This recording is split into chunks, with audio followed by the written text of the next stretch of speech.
Bueno, José Carlos Valer, usted lo conoce, ha estado en el programa, él es doctor en Economía y Desarrollo Sostenible por la Universidad de Oxford. ¿Cómo está, José Carlos? ¿Cómo te va? ¿Qué tal?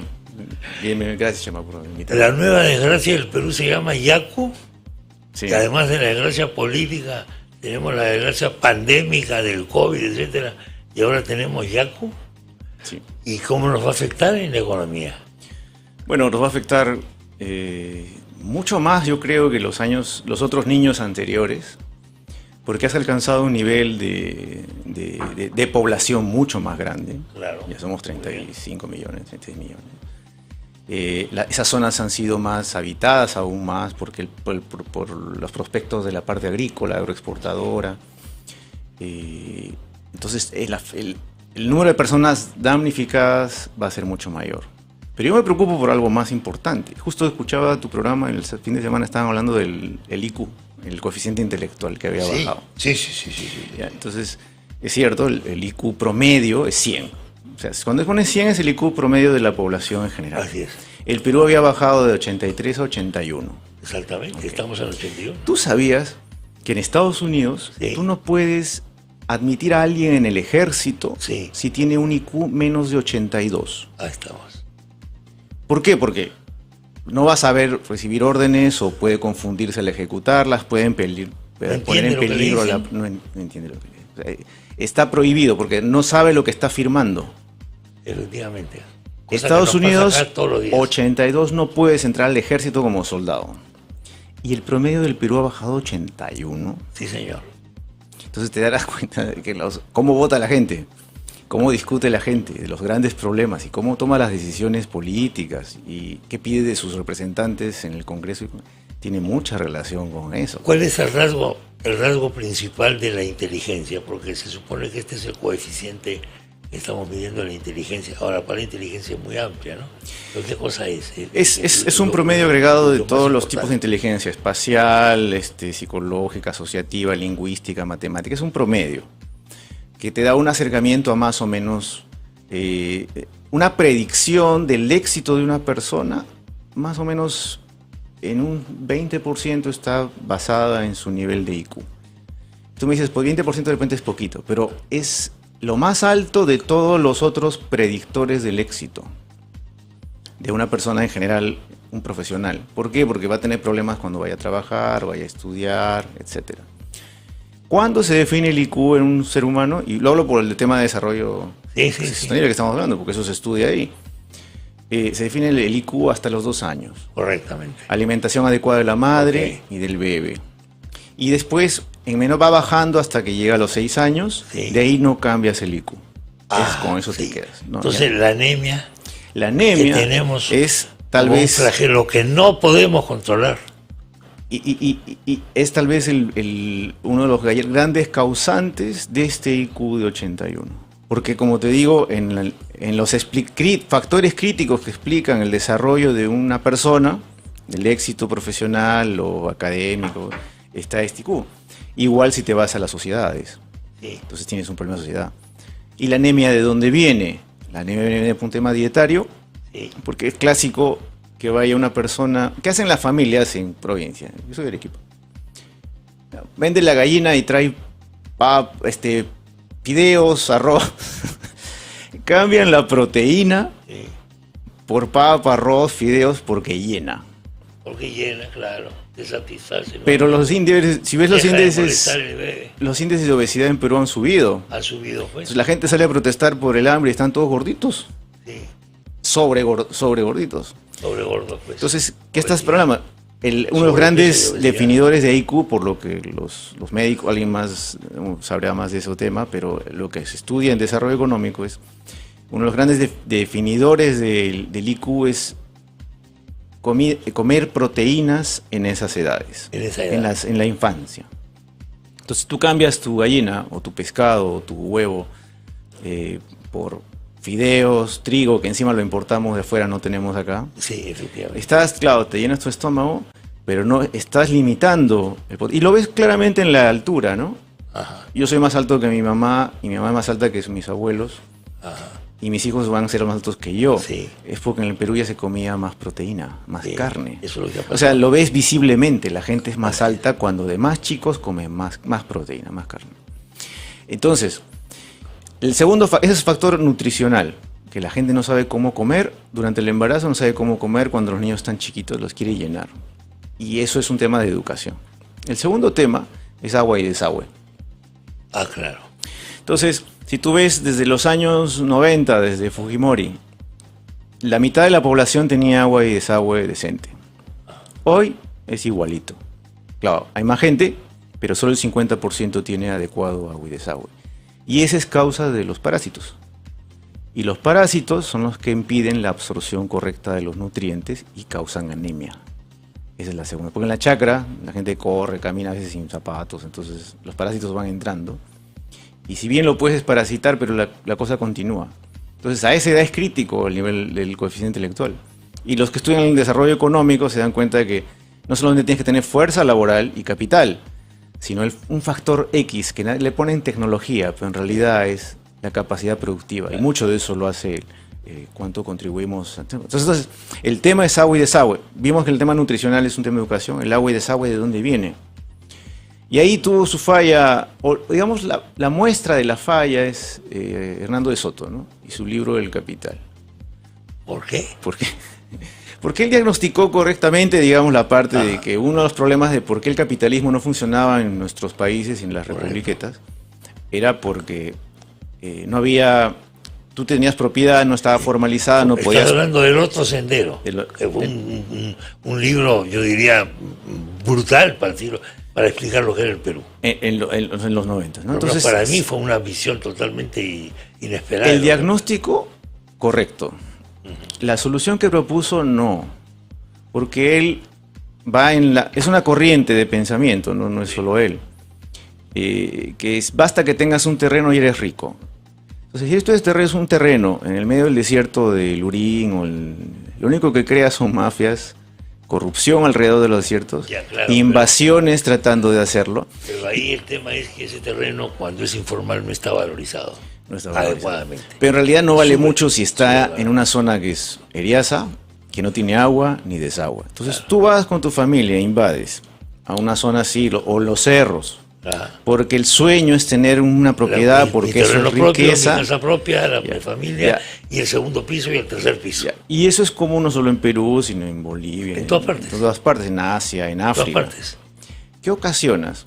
Una vez que ya están instaladas las invasiones, no tienen empiezan a pedir, ¿no? Porque ya son votos, entonces empiezan a pedir. ¿Qué es lo que nos ha pasado ahora? La gente asentada en terrenos donde no se debe asentar la gente. Exacto. Entonces el norte es más cálido, la gente le gusta ir ahí. Pero con apoyo político. Claro, porque se juntan un montón y empiezan a reclamar derechos. Y es un mercado electoral. Es un mercado. Está creando un mercado electoral. Entonces lo único que hacen estos asentamientos e invasiones que creen que están creando riqueza al invadir, al tener un terreno, esperan al siguiente periodo electoral y el político de turno les promete agua, desagüe, luz, etcétera, y les van poniendo. Pero es 20 veces más caro ponerle agua y desagüe a ese terreno o medio cerro mal hecho, mal organizado, que si le hubieras dado vivienda social o planificada a esas mismas personas de forma ordenada. Esa gente está, por los estudios, condenada a 20 años más de pobreza de alguien que simplemente compra un departamento en un sitio con agua y desagüe. Y comprenderás que si no tiene agua y desagüe, tiene problemas justo con los parásitos, tiene justos problemas. Está creando sus hijos y sus nietos que van a seguir viviendo en ese asentamiento. Antes, el mejor ministro de salud es el ministro que hace agua y desagüe, que no pertenece al Ministerio de Salud, sino al Ministerio de Vivienda. Entonces, si tú perenizas esta idea de que es capital el terreno, tienes gente que estás perennizando la pobreza. Entonces, solamente el 50% del Perú tiene el agua y desagüe. Pero si tú ves la electricidad, comenzó igual. 50% del Perú tenía solamente electricidad. Antes de la pandemia, 98% del Perú tenía acceso a electricidad. La única diferencia es que el agua lo administraba el Estado, la luz la administraban privados regulados. al no haber privatizado la misma forma que hicieron la electricidad, porque el problema fue, no, va a costar carísimo, el monopolio del agua debería estar en el pueblo. Abusos, no sé qué, y entonces hemos defendido las empresas. Han ocasionado no solo la pobreza de toda esa gente, Sí. un IQ bajo, Sí, y el futuro de esos niños, que ahora ya son jóvenes y adultos, el agua. pudieron haber sido mucho más, Absolutamente. porque no estuvieron bien alimentados. Sí. Y ahora, sobre esto, ¿qué nos va a pasar? Sobre esto Con las tormentas. hay que ver la planificación, y justo lo que conversábamos, ¿no? Ahora es urgencia, es tratar de salir del paso. Paliar esto como se pueda. Pero yo creo que no tenemos infraestructura suficiente para combatir esto. Pero dicen, debió haberse hecho, los políticos no han hecho. Y yo escucho esto desde el año 82, que fue el primer niño que yo vi. Okay. La misma historia echándole la culpa a los políticos. Y ahorita yo como peruano me echo la culpa a mí mismo. Okay. Y le echo la culpa a toda mi generación, que habiendo contemplado el niño del 82, debió saber y votar mejor y elegir a representantes que hagan algo que prevenga eso. Y me dicen, pero nosotros no podemos prevenir. O sea, es nuestra responsabilidad lo que está pasando en el niño ahí, porque no hemos pedido a nuestros políticos que arreglen eso, que se preparen. Punto 1. Punto 2. ¿Cómo te preparas? ¿Por qué no se discute esto? ¿Por qué no queremos ver esto? Porque o sea, ¿por qué nos negamos, el ser humano en general y el peruano más, en ver la realidad que tenemos acá? Que es desagradable. Uno de tus invitados la vez pasada está escuchando que el Perú es un país adolescente, ¿no? Decía. Sí. Yo creo que no, que es un adolescente de estos que tienen 35 años y vive todavía en la casa de sus papás. Como adolescente. ese es el Perú. Ya creció, ya tiene todo para hacer. Se disfraza de adolescente. Y claro, se queda estudiando, no hace nada. Su mamá le da lo mismo, le echa la culpa de sus problemas a sus padres. Nosotros igual, los peruanos echamos la culpa de nuestros problemas a los políticos. Alguien siempre tiene la culpa. Y yo no. Yo creo que mi generación, que mis profesores, como a todos nosotros, nos dijeron, ustedes son el futuro del país, ustedes van a cambiar las cosas. Yo ya crecí y no hemos cambiado nada. Sigue el mismo círculo. Y lo ves en el niño. Estados Unidos se preparó para 100 años, la parte de Nueva Orleans que fue invadida por Katrina y al final se inundó. Fueron a averiguar qué pasó, por qué se han gastado tantos millones de dólares en infraestructura, en diques, para proteger esa zona que siempre se inunda por los ciclones. Y el error fue que solo se prepararon para 100 años. Entonces hubo fenómenos climatológicos, que siempre hay, que tienen picos, son demasiado fuertes y intempestivos, y pasó lo que pasó con Katrina. ¿Qué hizo Estados Unidos? ¿Qué hizo Holanda? Al que justo hablamos de Holanda. Tú hablas de Holanda, la inversión pública que ha sido hecha en los diques. Está preparada, porque ellos viven prácticamente en un niño todos los días del año. Todo el tiempo, porque están por debajo del nivel del mar. Sus proyectos están preparados para cualquier inundación posible de los próximos 1000 años. Claro. 1000 años. 10 veces lo que se preparó Estados Unidos por Katrina y le falló. Perú quiere evitar esto, que ya viene desde las desapariciones. Cuando tú lees la historia del Perú, dices, Chavín, ¿qué pasó con el reino de Chavín, Chimú? ¿Cómo desaparecieron? Por los niños de la época. Eran por los niños de la época. Por los niños de la época. Esa es la verdad.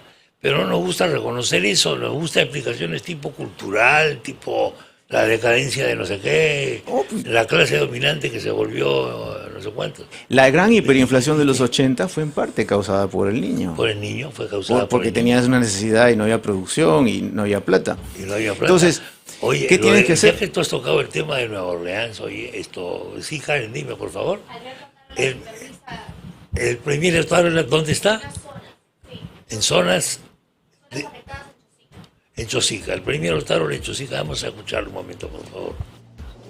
Y esta es una de las zonas más vulnerables. El día de hoy, el jefe del gabinete junto al ministro de Defensa tiene programado recorrer varios puntos neurálgicos, varias zonas vulnerables y también supervisar las acciones de apoyo que se viene dando a las poblaciones vulnerables que se han visto afectados. Bueno, tú has visto esto, José Carlos. Esto es acá nomás en Chosica, la pasada en Chosica, ¿te acuerdas lo que hubo? Claro, unos huaicos espantosos, etcétera. Tú estabas diciendo de que no nos gusta reconocer el huaico cuando se nos está cayendo encima, metafórica y físicamente, y has puesto el ejemplo de Nueva Orleans, porque yo me acuerdo de ese ejemplo de Nueva Orleans, parecía Perú por momentos. con la gente en los techos pidiendo auxilio. Realmente una cosa patética. Sí, sí. Y tú has dicho que se habían preparado solo para 100 años. Solo para 100 años y el diseño... Solo para 100 años. Y el diseño estaba mal hecho. O sea, inversión pública, no, como no está preparada para un riesgo mayor, como los holandeses de 1000 años, lo diseñaron mal y parte del CSI, digamos, de la autopsia del problema fue que estaba mal. No estaban bien nosotros preparados. para cuándo nos preparamos? No nos preparamos, lo que hacen es, los políticos se pasean por los sitios con sus botas y no vayan ahí, presenten un plan de 1000 años. No cuesta, aunque no lo creas en términos de costo. Sí, cuesta menos. ¿Por qué? Porque son zonas que no somos Holanda, que estamos debajo del agua. Sí. ¿Ya? No somos Katrina, que también Nueva Orleans está más o menos debajo del agua. O sea, es un tema de diseño y gasto público dirigido técnicamente. Entonces, las prioridades del Perú, ¿y tú sabes cuántos niños van a padecer de anemia por agua y por enfermedades y parásitos? Toda esta generación que en 8 años sale del colegio, que va a ser damnificada por esto, van a tener un IQ más bajo, peores trabajos de lo que hubieran podido tener. Entonces no estamos viendo solamente la emergencia de hoy día, porque a los políticos les encanta salir a recibir aplausos y que están ahí. Eso no vale nada. La reconstrucción del niño, ¿por qué falló? Por un mal manejo financiero. La regla de la política pública estaba mal diseñada. Y tuviste como 300, 500 millones de dólares ahí sin hacer nada. Existía. El político sale y dice, sí, tenemos un fondo de 500 millones de dólares, 1000 millones de dólares listos para hacer. Todo bravo, el gobierno está haciendo algo. Pero cuando vas a la práctica a prestar la plata, no puedes. ¿Por qué? Porque el burócrata de turno lo diseñó de tal forma que no quiere problemas. Y en ese caso fue, solo les prestamos a la gente que no esté en deudas hace 3 meses o hace 2 meses. Pero el niño había ocurrido 4 meses, 5 meses antes. Claro. Entonces la mayoría de gente estaba en deuda en rojo en el gobierno, en el sistema bancario, y no le podían prestar. Ese pequeño diseño de error, ese pequeño error se convierte en un error gigantesco. Porque hay todo un montón de gente de empresas que quebraron, gente que se quedó sin empleo, que alimentó mal a sus hijos y que van a tener problemas cuando sean grandes. Un diseño de política pública. Por eso el Estado, si es que se mete, que no debe meterse en lo mínimo, debe ser con un diseño apropiado, pues, ¿no? Y deben consultar a gente, o sea, hay que invertir en eso. Esos son las grandes prioridades del país. Bueno, José Carlos, vamos a ver cómo viene. ¿Tienes paraguas? A ver si llegan la nube. Ah, ahora paraguas en la tarde. No. Sí, por si acaso, me sobran unos cuantos paraguas, acepto ofertas, dicho sea de paso. ¿Qué pasa con el mercado de los paraguas en este momento? ¿Se puede crear un nuevo mercado de paraguas en Lima? Sí, la gente es ingeniosa, ya deben estar... Podría ser, ¿no? Sí. Yo al mío lo he traído en ese maletín. Si me animo, se lo enseño al público al final del programa.